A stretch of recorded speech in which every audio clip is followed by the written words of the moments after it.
అక్కడ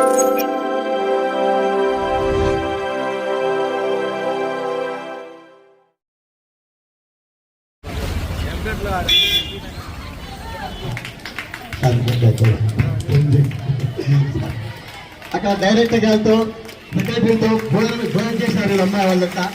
విలేకరుల సమావేశంలో అమ్మాయి 2 నిమిషాలు మాట్లాడింది మన పొదుపుల గురించి, మన ఎమ్మెల్యే గారి. నేను షేక్ ఎల్లాల ఆసిఫా 10th క్లాస్ చదువుతున్నాను. ఫస్ట్ మాక్ అసెంబ్లీ వెళ్ళడానికి నాకు ఛాన్స్ వచ్చినందుకు నేను చాలా ప్రౌడ్ గా ఫీల్ అవుతున్నాను. అక్కడికి వెళ్ళడానికి టోటల్ 3 స్టేజెస్ లో మాకు కాంపిటీషన్స్ పెట్టారు. School level, mandal level and constituency level. So overall ఒక 3500 మెంబర్స్ ప్రొద్దుటూరు నియోజకవర్గంలో 8th, 9th, 10th క్లాస్ చదివే స్టూడెంట్స్ ఉంటే వాళ్ళందరిలో ద బెస్ట్ అండ్ నన్ను సెలెక్ట్ చేసినందుకు నేను చాలా ప్రౌడ్ గా ఫీల్ అవుతున్నాను. సో అక్కడికి వెళ్ళిన తర్వాత డిఈఓ గారు టెస్ట్ చేశారు. అప్పుడు మన ప్రొద్దుటూరు గురించి, మన ఎమ్మెల్యే గారి గురించి చాలా చక్కగా మాట్లాడాను.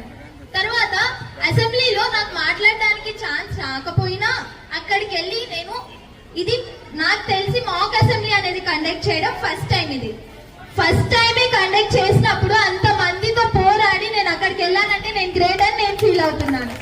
సో అక్కడ మాట్లాడడానికి ఛాన్స్ రాకపోయినా అక్కడి వరకు వెళ్ళి అక్కడ వైవిఎస్ పేరు నిలబెట్టి వచ్చానని నేను చాలా ప్రౌడ్ గా ఫీల్ అవుతున్నాను. సో నన్ను అక్కడి వరకు పంపించినందుకు మా టీచర్స్ ఎంతో కాంట్రిబ్యూషన్ ఉంది ఇందులో. సో నేను అందరి టీచర్స్ కి థ్యాంక్స్ చెప్తున్నాను. నేను అక్కడికి వెళ్ళి బెస్ట్ పర్ఫార్మెన్స్ ఇవ్వగలను నన్ను నమ్మి మా టీచర్స్ నన్ను పంపించినందుకు వాళ్ళకి థ్యాంక్స్ చెప్తున్నాను. అలాగే దీని వెనకాల నా హార్డ్ వర్క్ కన్నా నా పేరెంట్స్ హార్డ్ వర్క్ చాలా ఎక్కువగా ఉంది. ఇది రావడం కోసం midnight 12:30, 1 o'clock వరకు మేల్కొన్న రోజులు కూడా ఉన్నాయి. ఇవన్నీ క్రాస్ చేసి నేను అక్కడికి వెళ్ళానంటే ఇదంతా మా పేరెంట్స్ హార్డ్ వర్క్, నా హార్డ్ వర్క్ అండ్ మా టీచర్స్ హార్డ్ వర్క్. సార్ కూడా కొంచెం ప్రోత్సహించారు, ఇంకా ప్రొద్దుటూరు విషయాల గురించి చెప్పారు. ఏమైనా హెల్ప్ అయితే కాల్ చేయని అన్ని విషయాలు ఎమ్మెల్యే సార్ కూడా చాలా బాగా ప్రోత్సహించి పంపించారు. నేను ఎమ్మెల్యే సార్ గారికి కూడా థ్యాంక్స్ చెప్పుకుంటున్నాను. సన్నివేశాలు ఏంటంటే మేము టోటల్ 4 days ఉన్నాం అక్కడ. ఫస్ట్ డే వెళ్ళిన తర్వాత SCRT ఆఫీసర్స్ వచ్చి మాతో మీటింగ్ పెట్టారు. ఆ మీటింగ్ లో మీ మనసులో ఉన్న క్వశ్చన్స్ మీరు అడగండి అని చెప్పారు. అలా చెప్పినప్పుడు కూడా నేను వెళ్ళి నాకు డౌట్ ఉన్న ఒక 2 questions అడగడం జరిగింది. దాని తర్వాత ఈవినింగ్ కమిషనర్ గారు వచ్చారు. కమిషనర్ గారు వచ్చిన తర్వాత ఒక్కొక్కరిని మీకు ఉన్న డౌట్స్ మీరు చెప్పండి అని చెప్పడం జరిగింది. కమిషనర్ గారితో కూడా మాట్లాడారు. మన గౌరవనీయులైన ముఖ్యమంత్రి గారు, విద్యాశాఖ మంత్రి గారు వాళ్ళు వచ్చారు. అలాగే స్పీకర్ గారు కూడా వచ్చారు. సో వాళ్ళందరూ వచ్చి వాళ్ళ వాల్యుబుల్ టైంని మా కోసం కేటాయించి మాకు మంచి విషయాలు చెప్పడం జరిగింది. మాట్లాడటానికి ఛాన్స్ రాకపోయినా అసెంబ్లీ ఎలా ఉంటుంది, అందులో ఏవి ఎలా చేస్తారు, అంతా ఎలా ఉంటుంది అనే ఒక చిన్న అవగాహన అయితే మైండ్ లోకి వచ్చింది. అప్పుడు ఆఫ్టర్నూన్ వచ్చి కమిషనర్ గారు మాతో లంచ్ చేయడం జరిగింది. అప్పుడు కమిషనర్ గారు ఒక మాట అన్నారు. ఏంటంటే నాకు కడప డిస్ట్రిక్ట్ లో ప్రొద్దుటూరు అంటే ఇష్టం, అందులో వైవిఎస్ గర్ల్స్ హై స్కూల్ మీద నాకు చాలా అభిమానం ఉందని ఒక్క మాట చెప్పారు. ఇక్కడ వైవిఎస్ స్కూల్లో మా టీచర్స్ కూడా చాలా experienced teachers.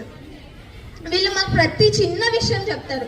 Not only about subject గురించే కాదు, ఓవరాల్ గా ఎలా బిహేవ్ చేయాలి, ఎలా ఉండాలి, ఏది ఎలా చేయాలి అని అన్ని చెప్పారు. వైవిఎస్ ఒక స్ట్రెంత్ లోనే కాదు, ప్రతి దాంట్లో టాప్ ఉంది. ఎలాగంటే 10th క్లాస్ లో ద హైయెస్ట్ మార్క్స్ 584 వచ్చాయి.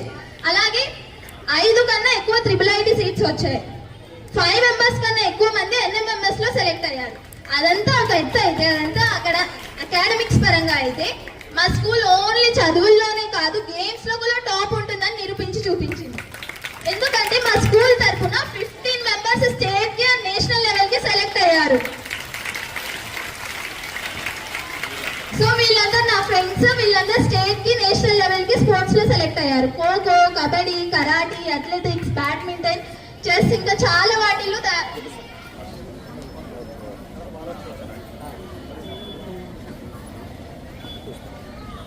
వీళ్ళంతా స్టేటు తర్వాత నేషనల్ ఆడిన పిల్లలు. ఈ స్కూల్ నుంచి ప్రోత్సహించిన HM సార్కి, టీచర్స్కి అందరికీ థ్యాంక్ యూ. ముందుగా ఎమ్మెల్యే సార్ గారికి, అందరికీ, పెద్దలకి అందరికీ నమస్కారం. వీళ్ళంతా స్టేట్ లెవెల్